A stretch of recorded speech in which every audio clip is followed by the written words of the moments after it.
Counting से पहले बड़ी खबर सामने आ रही है। स्ट्रांग रूम की सिक्योरिटी में इजाफा किया गया है। सीसीटीवी से सभी स्ट्रांग रूम की निगरानी की जा रही है। पार्टी कारकुनान भी मौके पर डटे हुए हैं।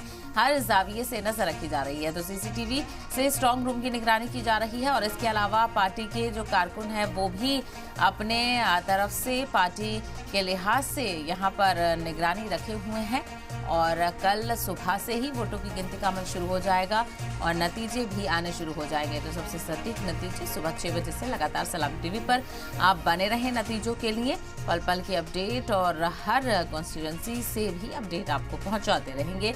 हर रियासत से, हर कॉन्स्टिट्यूएंसी से सभी सीटों के नतीजे किस तरह से निकल कर आते हैं इस पर नजर बनी रहेगी। तो काउंटिंग से पहले सिक्योरिटी में इजाफा कर दिया गया है। किसी भी तरह का कोई नाखुशगवार वाकया ना पेश आए, इसका खास ख्याल रखा जा रहा है। तो इलेक्शन कमीशन की टीम और सिक्योरिटी दस्ते अलर्ट पर हैं। स्ट्रांग रूम की सिक्योरिटी बढ़ा दी गई है। सीसीटीवी से निगरानी की जा रही है और इसके अलावा पार्टी कारकुनान भी मौके पर डटे हुए हैं, स्ट्रांग रूम की हिफाजत कर रहे हैं।